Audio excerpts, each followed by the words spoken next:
সকলকে জয় যিশু। শুভ সকাল বন্ধুরা। আসুন আজকে জেনে নিই প্রভু আমাদের জন্য কি বার্তা বহন করছেন। বেন সিরাকি রচনা বলি 13 অধ্যায় পদ সংখ্যা 4। যদি তুমি ধনীর কাজে লাগো, সে তোমায় করবে শোষণ। তোমার সামর্থ্য ফুরোলে সে তোমায় ফেলেই তো দেবে। এটা জীবনের কঠিন বাস্তবতা। অনেক মানুষ শুধু তখনই পাশে থাকে যখন তাদের তোমাকে দরকার হয়। তোমার থেকে কিছু পাওয়ার নেই দেখলে তারা সরে যায়। এই পদ আমাদের শেখায় সব সম্পর্কের পেছনে সত্যিকারের হৃদয় থাকে না।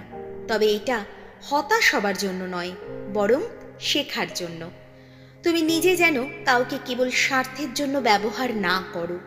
আর সবচেয়ে বড় কথা, তুমি যাকে কখনো হারাবে না তিনি হলেন আমাদের প্রভু যীশু খ্রিস্ট। এসো প্রার্থনা করি। হে প্রভু, আমি অনেক সময় মানুষে ভরসা করে ভেঙে পড়ি। তুমি আমাকে শেখাও কিভাবে ভালোবাসতে হয় নিঃস্বার্থভাবে। আমি যেন কখনো কাউকে শুধু নিজের প্রয়োজনে ব্যবহার না করি।